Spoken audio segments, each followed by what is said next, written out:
Hi viewers, this is हमारा सन और viewers हम स्क्रीन प्ले राइटिंग की क्लासेस को देख रहे हैं, पढ़ रहे हैं और समझ रहे हैं। और पिछले जितनी भी क्लासेस व्यूअर्स हमने की हैं उसमें कुछ लोगों को शायद इसलिए भी अब एम्बिग्युइटी आ रही है कि उनको समझ नहीं आ रही कि वो कैरेक्टराइजेशन को कहाँ पे फिट करें और ये जो एक्ट का सिस्टम है इसको कहाँ पे फिट करें। तो व्यूअर्स मैंने ये आगे जब हम चल रहे हैं अपने एक्ट्स की क्लासेस में तो मैंने ये बताना था, लेकिन चूंकि ये क्वेश्चन व्हाट्सएप ग्रुप में रेज हुआ तो मैं आपको ये बताना चाहता हूँ कि देखें, ये जो हम स्ट्रक्चर पढ़ रहे हैं इसको आप मेनली उसके गोल पर पहले फिक्स करेंगे, ठीक है ना। यानी मिसाल के तौर पे अगर जॉन ने आके अपनी वाइफ को मनाना था न्यूयॉर्क में, तो फिर इट मीन्स कि उसका अगर इनिशियल गोल है तो उसके लिए वो कुछ एक्शंस लेगा। ये जो वो एक्शंस लेगा, इन एक्शन से हमें करेक्टर के बारे में बहुत ज़्यादा पता चलेगा व्यूअर्स। और ये हमारी यहाँ पे हमारी करेक्टराइजेशन आती है। ये चीज़ हम शायद नेक्स्ट लेक्चर तक ले जाएं अगर आज टाइम निकला, नहीं तो फिर आज ही इसको मैं बताऊंगा कि ये हमारा फर्स्ट एक्ट क्यों इंपॉर्टेंट हो जाता है, किस किस वजह से। इसका भी जिक्र अभी आगे चलकर करते हैं। लेकिन व्यूअर्स आज हम अपनी क्लास में एम्पैथी और इस जैसी कुछ चीज़ों को देखेंगे कि जो कि फर्स्ट एक्ट में बहुत इंपॉर्टेंट है। इसलिए मैं कहता हूं कि आप फर्स्ट एक्ट को फर्स्ट एक्ट की जगह पर ही रखें, उसकी जगह चेंज करने की कोशिश ना करें, चूंकि हम सेटअप कर रहे हैं। और ये याद रखें कि एक्ट 1 इसलिए भी बहुत ज़्यादा इंपॉर्टेंट है कि इस एक्ट 1 से ही आपके ऑडियंस ने आपके करेक्टर के साथ या आपकी स्टोरी के साथ जो है वो ग्लू होना है। तो बहुत इंपॉर्टेंट है कि हम उसकी इम्परफेक्ट सिचुएशन को बहुत ज़्यादा ही इम्परफेक्ट करें और उसके लिए जो एक्शन लेता है, जो उस गोल को अचीव करने के लिए, अपनी इम्परफेक्ट सिचुएशन को चेंज करने के लिए, तो उस पॉइंट ऑफ व्यू से भी हमें ज़रूरी है कि हम अपने स्क्रीन प्ले में करेक्टर के एक्शंस को बहुत ही इंटरेस्टिंग रखें और मीनिंगफुल रखें। तो आइए व्यूअर्स हम आज की क्लास स्टार्ट करते हैं।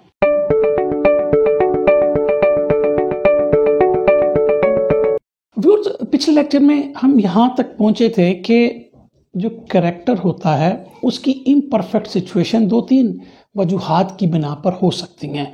एक उसकी इम्परफेक्ट सिचुएशन जो होती है वो उसकी अपनी पैदा की हुई होती है, और वो अपनी पैदा की हुई इस तरह होती है कि वो अपनी इम्परफेक्शंस को देख नहीं पा रहा होता या उसको वो रियलाइज नहीं कर पा रहा था। जिस तरह मैंने आपको आयरन मैन में बताया था कि टोनी की जो इम्परफेक्शन है वो उसकी बेसिकली उसका बिहेवियर है जिसके से बाकी लोग जो हैं वो तंग हो रहे हैं। तो हम ये देख रहे हैं कि वो एक इररिस्पॉन्सिबल शख्स है। तो अब ये इररिस्पॉन्सिबिलिटी उसका एक मॉरल ब्लाइंड स्पॉट है। मैं थोड़ा सा हम इसको आगे भी और पढ़ेंगे क्वेश्चन, क्योंकि रेज हो रहा है कि हम कहाँ पे फिट करें चीज़ों को।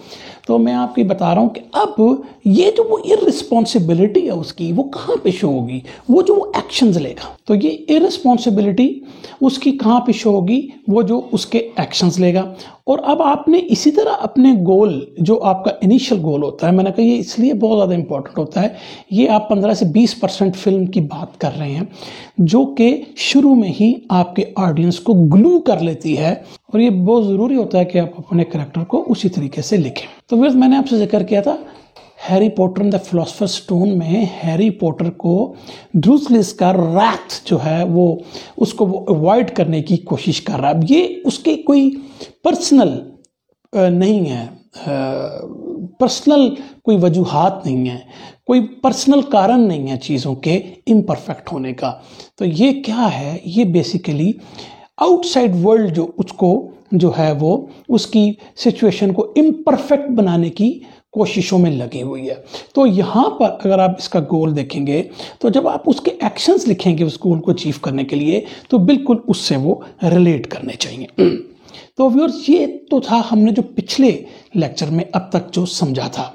इट मीन्स पिछले लेक्चर में जब ये चीज़ें हमने पढ़ी तो हम इस कंक्लूजन पे पहुंचे कि करेक्टर जो है अपनी इम्परफेक्ट सिचुएशन को बेहतर करने के लिए एक्टिव रोल अदा कर रहा होता है। ये मैंने आपको पहले बताया था कि वो राइटर्स के प्लॉट के क्लचेज में नहीं है। ये बात भी आप पिछले लेक्चर में दोबारा इसको देख सकते हैं, इस पे बड़ा मैंने जो है वो डिटेल में बताया। आज के लेक्चर में व्यूअर्स हम ये देखेंगे जो significance of dealing with the imperfect situation, यानी कि इम्परफेक्ट सिचुएशन को जो वो डील कर रहा है उसकी सिग्निफिकेंस क्या है, उसकी इंपॉर्टेंस क्या है। तो व्यूअर्स सबसे इंपॉर्टेंट ये है कि जो करेक्टर अपने एक्शंस ले रहा होता है गोल को अचीव करने के लिए, इस केस में सबसे इंपॉर्टेंट ये होता है कि आपको वो अपॉर्चुनिटी है कि यहां पर आप करेक्टर को एम्पैथाइज करवाएं। ये एक्ट 1 की बहुत ही ज्यादा इंपॉर्टेंट फैक्टर है, और अगर ये आप नहीं रखेंगे तो आपका स्क्रिप्ट फ्लैट होगा। ये देखें, मॉरल ब्लाइंड स्पॉट का जो हमने पीछे जिक्र किया और काफ़ी क्लासेस की हैं, और करेक्टर के बारे में मैंने 10, 12, 13 शायद लेक्चर्स किए होंगे, उसको अब देखें। करेक्टर्स के फियर्स क्या हैं, ये सब चीज़ें हम पढ़ के आए हैं, तो वो मुझे आज रिपीट करने की ज़रूरत नहीं है। तो यहाँ पर जब करेक्टर जो है अपने एक्शंस ले रहा होगा, तो हम बेसिकली ऑडियंस को वो अपॉर्चुनिटी दे रहे हैं कि वो एम्पैथाइज करें हमारे करेक्टर के साथ। एज अ राइटर जब आप एक चीज को लिख रहे होते हैं तो आपने करेक्टर को एक सिचुएशन दी है, उसमें मैंने कहा कि करेक्टर ने इस केस में इम्परफेक्ट सिचुएशन है, और उस इम्परफेक्ट आपने एक इम्परफेक्ट सिचुएशन दी। मिसाल के तौर पर क्या कि आप एक करेक्टर को एक पिंजरे में बंद कर देते हैं, ये आपका प्लॉट है। आपने करेक्टर को पिंजरे में बंद कर दिया। अब करेक्टर के लिए एक इम्परफेक्ट सिचुएशन है, इस इम्परफेक्ट सिचुएशन को वो अपने एक्शन के साथ परफेक्ट करने की कोशिश करेगा। अब वो राइटर के क्लचेस में नहीं है, राइटर ने उसको जहां पे फंसाना था फंसा दिया। No, he has to tell the writer what character wants. तो अब यहां पर जब वो एक्शन लेगा उस पिंजरे को तोड़ने के या हेल्प मांगे, जो भी वो करेगा, उससे ऑडियंस एम्पैथाइज हो जाएंगे। और ये वो मौका है आपके लिए कि आप करेक्टर को एम्पैथाइज करवाएं। अगर आप उसको एम्पैथाइज नहीं करवा पाएंगे तो आपका पूरा जो आपने स्क्रिप्ट लिखा होगा वो बेकार जाएगा, इसलिए कि ऑडियंस का वो इंटरेस्ट नहीं होता। बहुत सारी फिल्म्स अगर आप देखें, हिंदी की भी कई फिल्में, पाकिस्तानी और इवन हॉलीवुड की फिल्म्स भी जो हैं बड़ी बड़ी बेकार मिलती हैं। उसकी वजह है कि एक्ट 1 पे वो काम नहीं हुआ होता। हिंदी फिल्मों में भी अगर आप ये देखें तो आपको बहुत सारी ऐसी फिल्में मिलेंगी जहां पर वो आप ऑडियंस को मिला नहीं पाते अपने करेक्टर के साथ। तो इसका मतलब हुआ कि इस एक्ट में फिर करेक्टर जो है उसको डेमोन्स्ट्रेट करना है, क्या? अपनी लाइकेबिलिटी या एम्पैथी को, या एम्पैथी फैक्टर्स को। पिंजरे में बंद कर दिया आपने, अब वो जो एक्शंस ले रहा है अपनी इम्परफेक्ट सिचुएशन को, या दूसरा लफ्ज़ में इस केस में शायद पिंजरे से बाहर निकलना चाह रहा हो, तो अब वो जो एक्शन ले रहा है उसने एक तो ऑडियंस को ये अपॉर्चुनिटी दी कि वो देखें कि वो क्या करता है। अगर वो जो कर रहा होगा उससे उसको वो उसके पास ये मौका है कि वो अपने आप से ऑडियंस को एम्पैथाइज करवा ले, या लाइकेबल एटलीस्ट हो जाए। लाइकेबल से यहाँ पे व्यूअर्स बिल्कुल मुराद ये नहीं है कि वो बड़ा कोई नेक बंदा है, ठीक है ना, बच्चों को कैंडियाँ बांट रहा है, या मिसाल के तौर पे वो जो है, या वो किसी जानवर को बिल्डिंग से बचा रहा है जहाँ पे आग लगी हुई है, या कोई समुद्र में डूब रहा है। ये लाइकेबिलिटी नहीं होती, याद रखें व्यूअर्स, ऐसी चीजें लाइकेबिलिटी नहीं होती। लाइकेबिलिटी से यहाँ पे हमारी मुराद ये होती है कि जो एक जेन्युइन कैरेक्टर हो ना, यानी एक कैरेक्टर को आप जब डालते हैं किसी सिचुएशन में, ठीक है ना, और उस सिचुएशन में आप एम्पैथी ऐसी डाल दें कि वो वाकई किसी बंदे को डूबने से बचा रहा है, तो उसकी लाइकेबिलिटी नहीं है। ये डिपेंड कर रहा है कि जो गोल उसके पास है, और एक्ट 1 में वो सबसे इंपॉर्टेंट है, उसकी जो इम्परफेक्ट सिचुएशन है उसके मुताबिक आपने उसको एम्पैथाइज करवाना है। ऐसे एक्शन नहीं डालने जो कि उसके गोल से रिलेट ना करते हो या उसकी इम्परफेक्ट सिचुएशन से रिलेट ना करते हो। तो सारा कंक्लूजन इस बात का ये है व्यूअर्स कि उसके पास एक अपॉर्चुनिटी है कि वो एक लाइकेबिलिटी बना ले अपनी ऑडियंस के साथ, और वो जो लाइकेबिलिटी है वो अपने एक्शंस के थ्रू ही बनाएगा। और उसके लिए उसे कोई परफेक्ट इंसान नहीं बनना, या परफेक्ट इंसान से ज़्यादा मेरी मुराद ये है कि वो ऐसे उसके एक्शंस नहीं होने चाहिए कि जिससे लगे यार बस ये तो दुनिया का सारा गम जो है ना इसी के दिल में। ऐसा कोई इंसान नहीं होता, ठीक है। तो इन चीज़ों को आपने देखना है। अब कहने का मतलब यह है कि ये एक ऐसी, जब आप लाइकेबिलिटी के फैक्टर्स को बना रहे होंगे तो इसमें ऑडियंस के साथ क्या जादू होगा? ऑडियंस का ये जादू होगा कि वो अपने समझो कॉन्शियसनेस के एक पोर्शन को जो है वो से बिल्कुल उसको अपने में डाल लेंगे, यानी उस पोर्शन में उस करेक्टर को डाल लेंगे। दूसरे लफ्ज़ों में उसके शूज़ में वो चले जाएंगे, खुद को ऐसे करेक्टर में देखेंगे, खुद को वो समझ रहे होंगे। जब हम छोटे होते थे तो जेम्स बॉन्ड की फिल्म वगैरह देखा करते थे, तो हम खुद को जेम्स बॉन्ड की शूज़ में समझते कि हम में भी वो ताकत है। लेकिन चूँकि उस टाइम हमें फिल्म्स का नहीं पता होता था, तो आज मुझे अंदाज़ा हुआ कि शायद ये फिल्म्स भी उसी टीन एज के लोगों के लिए शायद बनती होंगी, क्योंकि वहाँ पे भी जो है बहुत ज़्यादा आप लाइकेबल करेक्टर्स नहीं बनाते, आप बहुत परफेक्ट करेक्टर्स बना देते हैं। कई ऐसी फिल्में हमने जेम्स बॉन्ड की देखी हैं।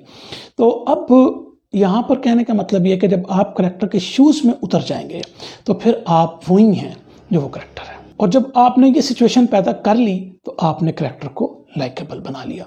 तो ये एक्ट 1 की बहुत ही इम्पोर्टेंट जो है फैक्टर है कि आपने शुरू में ही एम्पैथाइज करवा लेना है, या एटलीस्ट आप एक लाइकेबल करेक्टर हो जाएं कि जिसके बाद करेक्टर देखना चाहे कि ये आगे चल के क्या करता है। अगर आप साइलेंस ऑफ लायंस में देखें, जो मेरी one of the favourite film में से है, तो उसमें जो हमारा विलन है हैनिबल लेक्टर, वो क्यों लाइकेबल है। यानी कि अगर आज आप हॉलीवुड के बेहतरीन करेक्टर्स जो 500-700 फिल्में टॉप की अगर हॉलीवुड की जो बनी हैं, उसमें से अगर आप लाइकेबल करेक्टर्स निकालें तो उसमें एक हैनिबल लेक्टर का नाम डेफिनेटली आएगा। क्यों? वो उसके एक्शंस तो ऐसे नहीं है कि हम उसको पसंद करें। मैं आपको बार बार यही बात कर रहा हूं कि देखें कि कोई डूब रहा उसको आप बचा रहे हैं, कि कोई जरूरी नहीं कि लाइकेबल हो। हैनिबल लेक्टर ने ऐसा कोई काम नहीं, वो बंदों को कत्ल करता है, लेकिन व्हाई ही इज लाइकेबल, उस करेक्टर को आप स्टडी कर सकते हैं। मतलब क्यों वो फिल्म मुझे इसलिए ज्यादा इंपॉर्टेंट है कि विलन पे भी उतना ही काम किया गया। तो हम कभी भी नहीं चाहेंगे हैनिबल लेक्टर को मारा जाए। तो इसे कहते हैं कैरेक्टराइजेशन। इट मीन्स कि करेक्टर के जो एक्शंस हैं वो कोई जो है परफेक्ट नहीं होने चाहिए कि वो लाइकेबल हो जाए। ठीक है, तो इस चीज़ को आपने ज़रूर देखना है। तो ये जो दोनों एग्जांपल्स हमने पीछे भी पढ़ी थी कि आयरन मैन में टोनी की जो कि एक रिच बंदा है, और दूसरे केस में हमने कैटनिस की जो कि हमारी हंगर गेम्स की हीरोइन है या मेन कैरेक्टर है, वो एक पुअर लड़की है। तो दोनों के कंट्रास्ट आपने देखा है। तो दोनों केसेस में अगर आप देखें कि आप ऑडियंस उनके साथ अटैच हो जाती है, इसी को हम इमोशनल जर्नी कहते हैं ना, यानी कि जो कैरेक्टर का इमोशनल जर्नी उससे आप अटैच हो गए। तो ये एक बड़ी इंपॉर्टेंट 2 एग्जाम्पल्स मैंने आपको दी हैं, और दोनों हिट फिल्म्स हैं। और इसमें अगर आप देखें तो राइटर ने कैरेक्टर को लिबरेट कर दिया है। उसको एक कैरेक्टर ने जो एक्शंस लिए हैं उससे हमारा जो ऑडियंस है वो उससे अटैच हो गया। अब वो पूरी जर्नी में उसके साथ रहेंगे, उसकी फीलिंग को फील करेंगे, उसके हर्ट होने को हर्ट महसूस करेंगे, उससे सिंपथाइज होना पसंद करेंगे। तो इस तरीके से आप कैरेक्टर को जो है वो लिखेंगे।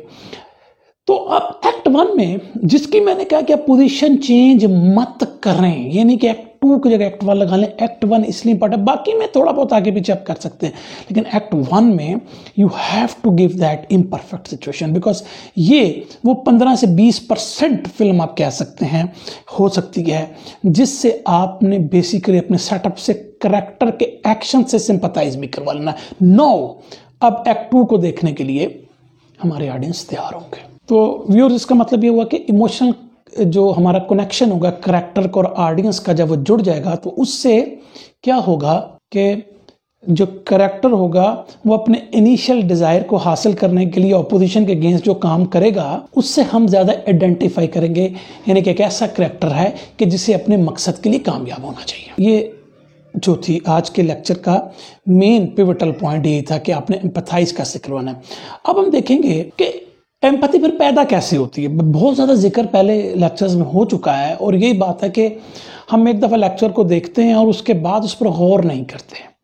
हमें उस पर गौर करना चाहिए, हमें देखना चाहिए कि यहाँ पर जो बात हुई है उस पर हम मज़ीद काम कर सकते हैं और उसको कैसे उसकी कोर को समझ सकते हैं।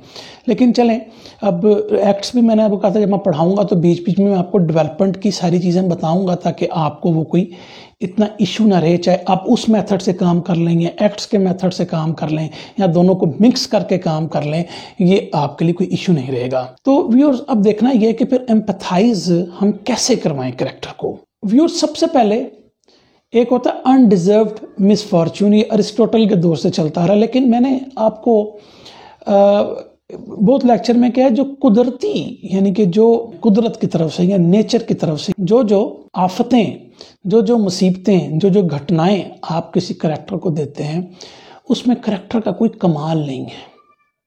यानी वो मज़ा तब होता है जब करैक्टर वो आफतें खुद पैदा करे अपने लिए, ठीक है। लेकिन इस चीज़ को पढ़ाना ज़रूरी है। मतलब कई सूरतों में आपको थोड़ा बहुत देना पड़ता है, मैं ये नहीं कह रहा हूँ कि आप बिल्कुल दे नहीं सकते, लेकिन वही बात है कि आपने देखना है कि किस तरीके से आपने लेकर चलना। बहरहाल, अनडिजर्व्ड मिसफॉर्च्यून, ये अरिस्टोटल के दौर से ही एक अपना अनडिजर्व्ड मिसफॉर्च्यून का जो है वो करैक्टर को मिलता है। यानी कि ये क्या है कि आपने बड़ा नेक एक बंदा दिखा दिया, बड़ा अच्छा है, बड़ा सादा बंदा है, लेकिन उसको जो है कुदरत की तरफ से या मतलब जो है एक ऐसी आफत मिल गई है, एक ऐसी घटना मिल गई है कि अब उससे जो है वो स्ट्रगल में है। तो मोस्ट केसेस में आप एक बड़ा नेक और अच्छा इंसान दिखाते हैं। हमारे हिंदी फिल्मों में बहुत ज़्यादा है कि बड़ा ही एक अच्छा बंदा ही आप दिखाएंगे, हीरो का तस्वर ही आप ऐसे करेंगे कि बड़ा अच्छा बंदा होगा। लेकिन अगर मुझे याद आ रहा है फिल्म मिशल में, जिसको मशल भी बोलते हैं, जो अनिल कपूर की एक पुरानी फिल्म थी, एकदम मुझे याद है कि दिलीप कुमार की वो फिल्म थी। तो अगर आप देखें तो हमारा जो हीरो है अनिल कपूर, वो शुरू में किसी परफेक्ट सिचुएशन में नहीं है, वो गुंडा है और मतलब जो है लेकिन हम उससे एम्पैथाइज कर पाते हैं, उसकी चीज़ों को एम्पैथाइज कर पाते हैं और फिर हमने देखा कि वो चेंज भी होता है, ठीक है। और वो चेंज भी होता है, वो सब कुछ बदलता भी है, वो सारी चीज़ें वो करता भी है। तो इस केस में अगर आप देखें तो हीरो आपका कोई बड़ी परफेक्ट सिचुएशन नहीं है, बड़ा परफेक्ट हीरो नहीं बनाया हुआ आपने। फिल्म मिशल की बात कर रहा हूँ, अगर किसी ने देखी हो, बड़ी अच्छी फिल्म थी वो, उसके गाने भी बड़े अच्छे थे। तो मेरा कहने का मकसद ये है कि आप ऐसा करैक्टर भी डाल सकते हैं, लेकिन अब इसका मतलब ये नहीं कि अब अपने हर करैक्टर को पहले गुंडा दिखाना शुरू कर दें। नहीं, अगेन मैंने आपको कहा है there are 1000 ways to make your character. और एक्ट 1 पे आप काम करें। एक्ट 1 पे जब आप काम करेंगे, बाकी गोल्स आपको खुद समझ में आने शुरू हो जाएंगे। लेकिन देखना है कि आपने इम्परफेक्ट सिचुएशन देनी क्या उसको, ठीक है ना। और ये जो आप करैक्टर को एक इम्परफेक्ट सिचुएशन देंगे, वो बड़ा सोच समझ के देना। और उसके लिए प्रेमिस लाइन आपकी बड़ी हेल्प करेगी, क्योंकि प्रेमिस लाइन में बेसिकली आप क्या कर रहे होते हैं, प्रेमिस लाइन में आप सारी चीज़ों को बता रहे होते हैं। अभी सॉरी, एक और मैं इसमें टाइम मैं बता दूं कि मैंने व्हाट्सएप ग्रुप में पिछले दिनों में एक स्टोरी मतलब जो है आइडिया दिया कि इस पर आप प्रेमिस लाइन या सिनॉप्सिस बनाएं। तो पहली बात है कि बहुत ज़्यादा लोग नहीं इस पर काम करते, लेकिन एक दो लोग हैं जो करते हैं और वो बड़ी अच्छी बात है और ये मेहनत की बात है। लेकिन मैं जो देखता हूँ वो ये कि प्रेमिस लाइन में लोगों ने जो 4 पोर्शन बना लिए अपने प्रोटैगनिस्ट पार्ट का या टीम पार्ट का, तो वो समझते हैं इसको फिल करना। ऐसे नहीं है। प्रेमिस लाइन में आपका मॉरल कंपोनेंट आपको उसमें आना चाहिए, ठीक है ना।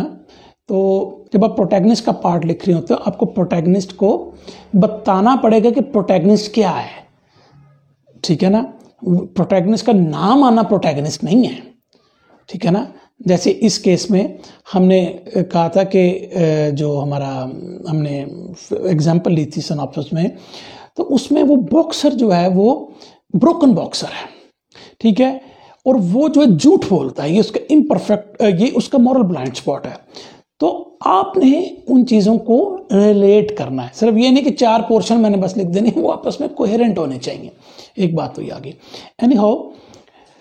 अब ये सारी चीज़ें जो मैं कह रहा हूँ, आप पहले पार्ट पे काम कर रहे होंगे, पहले एक्ट पे काम कर रहे होंगे, तो आपने अपने कैरेक्टर के जो इम्परफेक्ट सिचुएशन देनी है, वो आपको बहुत सारी चीज़ें आपकी प्रेमिस लाइन में बन चुकी होंगी। आपने उसको और गौर करना, उस पर काम करना। व्यूअर्स देखें, ब्लैंक लिखना अच्छा नहीं होता। मैं फेसबुक पे कई लोगों को देखता हूँ जिन्होंने शायद किताबें भी लिखी हुई हैं और वो अक्सर कहते हैं जी हम फंस गए, हमें समझ नहीं आती, मैं यहाँ से स्टार्ट किया स्टोरी को, आगे वो स्टोरी कहाँ से कहाँ निकल गई। ये हम कोई नावल नहीं लिख रहे। बहुत ज़रूरी है कि मैं आपको कहता हूँ कि नावल लिखना फिर भी आसान है हमारे स्क्रीन प्ले से, इसलिए कि नावल में आपके पास बहुत सारा चांस होता है कि आप चीज़ों को बिखेर सकते हैं, कि यू हैव मच टाइम, बहुत पेजेस भी होते हैं तो उसमें फिर भी चीज़ें हो जाती हैं। लेकिन फिल्म में बहुत मुश्किल है, आपके पास बहुत थोड़ा टाइम है और उसी में ही आपने सब कुछ करना है।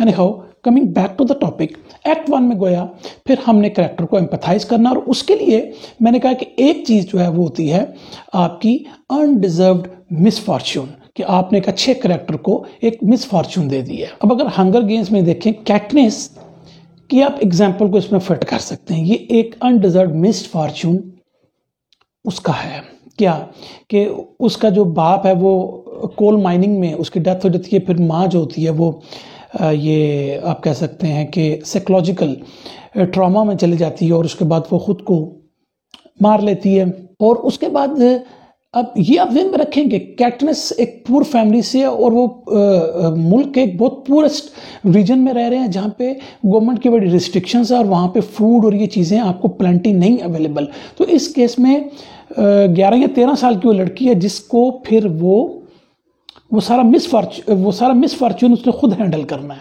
और उस पर वो जिम्मेदारी है कि वो अपने फैमिली को सेव कर सके। क्या यहाँ पर कैटनिस ने कोई चीज़ बुरी की है कि उसके नतीजे में उसको ये मिले, उसके रिजल्ट में उसको नहीं? उसने ऐसा कुछ नहीं किया। इससे हम कहते हैं अनडिजर्व्ड मिसफॉर्च्यून। बड़ी दुनिया होगी ऐसी और उनके साथ ऐसे काम होते हैं और आपने यही देखना है कि यहाँ पर जो अनडिजर्व्ड मिसफॉर्च्यून किसी करैक्टर का है वो अगेन यहाँ पर उसका पैदा किया हुआ तो नहीं है, लेकिन उससे रिलेटेड चीज़ों का पैदा किया हुआ है। उसकी माँ अगर खुदकुशी ना करती तो चीज़ें जो थी वो मतलब चेंज हो सकती थी, लेकिन हुई ऐसी बात। तो इट मीन्स कि वो वहाँ पर कुछ ऐसे फैक्टर्स बने कि जिसमें ये करैक्टर फिर लाइकेबल बन गया। लेकिन मोस्ट ऑफ द केसेस में मैंने आपको बताया कि आपने एक करैक्टर के एक्शन से इसको मिसफॉर्च्यून देंगे जब तो वो ज़्यादा खूबसूरत बात बनेगी। तो आप वो जो करैक्टर कैटनिस का ले लें, तो क्यों वो करैक्टर है, ये जो भी हार्डशिप्स उठा रही है उससे वो रेजिलियंट हो गई है, वो सिनिकल हो गई है, यानी कि वो बस अब उसको गुस्सा है, वो किसी से सही तरह बात नहीं कर पाएगी, वो जो करना चाहती है वो उसको करके छोड़ना चाहती है। तो ये जो अप्रोच है ये सिंपथाइज कर पाएगी कैरेक्टर को because of something she wasn't deserve to do and she is now facing. तो व्यूअर्स, ये एक्ट इसलिए भी ज़्यादा इंपॉर्टेंट हो गया। तो ये एक्ट इसलिए भी इंपॉर्टेंट हो गया कि यहाँ पर जब अपनी इम्परफेक्ट सिचुएशन को कोई कैरेक्टर डील कर रहा होगा तो आपके पास ये अपॉर्चुनिटी है, या आपके कैरेक्टर के पास वो अपॉर्चुनिटी है कि वो दिखा पाए कि वो क्या कैरेक्टर है, या ऑडियंस देख पाए कि वो प्रोफेशनली कैसा शख्स है, वो मतलब पर्सनली कैसा शख्स है, उसकी एज क्या है, उसका प्रोफेशन क्या है, उसकी पर्सनैलिटी क्या है, फिजिकल अपीयरेंस, बहुत सारी चीज़ें आप यहाँ पर लेकर आ सकते हैं। तो ये तो बहुत सारे पर्सनल इश्यूज हो गए ना, एक मिसफॉर्च्यून आपने दे दिया, वही बात। लेकिन जब ये इसको हम कह सकते हैं कि ये टिप ऑफ द आइसबर्ग है, असल में तो उसके इनिशियल डिज़ायर के दरमियान में जो दीवार खड़ी है उसका ज़्यादा इशू है उस कैरेक्टर को, और ऑडियंस फिर बड़ी पिक्चर देख पाते हैं कि पर्सनल मिसफॉर्च्यून के अलावा अब वो जिस माहौल में है, जिस सिचुएशन में है, वो ज़्यादा बिगर है। तो उसके इनिशियल डिज़ायर और उसके दरमियान में जो कन्फ्लिक्ट्स हैं वो ज़्यादा जो है बड़ी पिक्चर आपको देते हैं। तो इसका मतलब ये हो कि कंपैरिजन अब ये है कि उसका जो कन्फ्लिक्ट है वो बड़ा छोटा है, जो उसका पर्सनल कन्फ्लिक्ट है। असल में ये जो दुनिया का या इसके इर्द गिर्द का जो माहौल है, सिचुएशन है, उसका पैदा हुआ कन्फ्लिक्ट जो है वो ज़्यादा बड़ा है और ख़तरनाक है। तो इसका क्या मतलब हो, जब आप वर्ल्ड की एक सिचुएशन उसके गिर्द देंगे तो अब यहाँ पे ऑडियंस को इस एक्ट में यह भी पता लग रहा है कि बहुत ख़तरनाक चीज़ें आगे होने वाली हैं, जो कि इसका जो आउटसाइड वर्ल्ड का कॉन्फ्लिक्ट है वो हमने पहले दिखा दिया। इसका मतलब है कि अब मसले बहुत बढ़ने वाले हैं, तो ये आप प्रिपेयर कर रहे हैं अपने ऑडियंस को। तो एक्ट 1 की ये भी बड़ी इंपॉर्टेंस हो गई। रोमियो और जूलियट में अगर आप देखें व्यूअर्स, तो जूलियट के लिए उसका जो लव होता है उसको हासिल ना करना या उसको हासिल करने के लिए उसके जो डिप्रेशन है वो शायद उसको बड़ा शुरू में इम्पोर्टेंट लग रहा हो, लेकिन जैसे ही उसको पता चलता है कि उसके इर्द गिर्द का जो माहौल है वो तो बहुत ज़्यादा डेंजरस है, दोनों ख़ानदानों के दरमियान इवन सर्वेंट्स की लड़ाई और पता नहीं क्या क्या था, तो इट मीन्स कि आपने उसको जो पर्सनल कन्फ्लिक्ट देना है उसके बाहर जो उसका आउटर कन्फ्लिक्ट है वो बहुत ही इंपॉर्टेंस ले जाता है। और यही वजह है कि मैंने आपको एक फिगर बना के दिखाई थी कि जिसमें मैंने कहा था कि ये एक आपका आउटर गोल है और ये आपका एक इनर गोल है। उन इनर गोल में उसके इनर कॉन्फ्लिक्ट्स हैं, मैंने आपको वो बताया था, वो क्रॉस करते हैं, और आउटर में उसके आउटर कॉन्फ्लिक्ट्स हैं। तो इस तरीके से हमने इन एक्ट्स को भी उधर ही उसी लाइन के ऊपर आप डाल सकते हैं। ये 6 एक्ट्स उसके अंदर आएगा, लेकिन एक्ट 1 को हम चूंकि पढ़ रहे हैं और इसमें हम ये देख रहे हैं कि एम्पैथाइज आपने कैसे करना है, और उसमें हमने कहा था अनडिजर्व्ड मिसफॉर्चून क्या होता है, और फिर उसके बाद जो आउटर कॉन्फ्लिक्ट्स हैं उसके वो क्या इंपॉर्टेंस ले जाते हैं। तो व्यूअर्स का मतलब है कि जब आपने फिल्म स्टार्ट की, फिल्म देखने लगेंगे, आपने लिखा, तो इसका मतलब है कि करेक्टर बहुत सारे पर्सनल कॉन्फ्लिक्ट्स में भी है और उसके कुछ आउटर कॉन्फ्लिक्ट्स भी हैं। तो हम इसको फिर कह लेते हैं कि ये जो है प्री एग्जिस्टिंग कॉन्फ्लिक्ट्स हैं। मैंने आपको पहले भी कहा था कि जब एक स्टोरी स्टार्ट होती है तो वो किसी पार्ट ऑफ टाइम में स्टार्ट होती है, ठीक है ना। वो जो उसकी सिचुएशन होती है वो चाहे इम्परफेक्ट हो, लेकिन वो एक हमने उसकी जिंदगी को एक खास लम्हे से उठाया है, उससे पहले की भी उसकी जिंदगी होगी। तो हम फिर कह सकते हैं कि ये तो इसके प्री एग्जिस्टिंग कॉन्फ्लिक्ट से जो हमें पता चल रहे हैं। आप एक नए शख्स से मिलें, जाकर एक नए बंदे से मिलते हैं, जब वो आप उससे पहले दफा मिल रहे हैं, समझे आप ऑडियंस हैं और जिससे आप मिलने जा रहे हैं वो आपका हीरो है, तो आप पहले दफा उसको मिल रहे हैं, आपने सलाम किया, बात की, तो आपको लगा कि यार इसकी बातों में उदासी है या वो डिप्रेस है। तो अब इसका मतलब है कि आप तो शख्स को पहले दफा मिले हैं, लेकिन उसके मसले कुछ पहले से चलते हुए आ रहे हैं, आपसे मिलने से पहले भी उसके कुछ मसले हैं। तो एग्जैक्टली इसी तरीके से अगर आप देखें तो यहां भी आपको यूं ही मिलेगा कि कुछ प्री एग्जिस्टिंग कॉन्फ्लिक्ट्स हैं कैरेक्टर के जब वो फिल्म स्टार्ट होगी। तो इसका मतलब है कि ये जितने भी कॉन्फ्लिक्ट्स हैं ये कैरेक्टर की imperfection of the initial situation को पैदा करते हैं और इन्हीं को उसको रिजॉल्व करना है। ये आपको इसके में कुछ बुरा नहीं मनाना चाहिए, बल्कि अभी पिछले लेक्चर में हमने बात की थी कि जो चेंज होता है, डिजायर टू चेंज किसी कैरेक्टर का, वो एसेंस ऑफ द स्टोरी होती है, वही कॉन्फ्लिक्ट होता है। का मतलब है कि जितना कॉन्फ्लिक्ट आप क्रिएट करेंगे उतना, जो कि मैंने कहा कि वो बेसिकली कॉन्फ्लिक्ट पैदा कैसे होता है, चेंज से। तो चेंज से जितने भी उसके कॉन्फ्लिक्ट आ रहे होंगे वो एसेंस ऑफ द स्टोरी है। तो इसका मतलब है कि आपको परेशान नहीं होना चाहिए, मतलब कि आपने स्टोरी को बड़ी अच्छे तरीके से पिच कर दिया है। ज्यादा इम्परफेक्ट सिचुएशन देंगे, ऑडियंस ज्यादा उसके साथ ग्लू हो जाएंगे और वो ये चाहेंगे कि वो अपने इनिशियल इश्यूज को भी दूर करे और उसके इर्द गिर्द की जो दुनिया है, स्टोरी वर्ल्ड है जिसको हम कह सकते हैं, उसको भी परफेक्ट बनाने की कोशिश करे। तो अगर एक्ट जो होता है वो क्या होता है कि किसी कैरेक्टर का वो प्रोसेस है कि जिसमें वो एक्शन लेता है अपने गोल को हासिल करने के लिए। तो पहले एक्ट में जो कि इम्परफेक्ट सिचुएशन है, dealing with the imperfect situation first half of the first act है, ये इक्वेशन का आधा हिस्सा है। तो दूसरा क्या है कि उसको वो गोल भी तो हासिल करना है, ठीक है ना। अपनी इम्परफेक्ट सिचुएशन तो उसको है ये फर्स्ट हाफ हो गया फर्स्ट एक्ट का, तो सेकंड एक्ट में उसको गोल भी तो हासिल करना है। तो उसको हम अगले लेक्चर में देखेंगे कि वो उसके कैरेक्टरिस्टिक्स क्या होंगे, फंक्शंस क्या होंगे गोल को हासिल करने के लिए। तो व्यूअर्स, मुझे उम्मीद है आपको आज का लेक्चर पसंद आया होगा। तो मिलते हैं बहुत जल्द नए लेक्चर में। Thank you very much.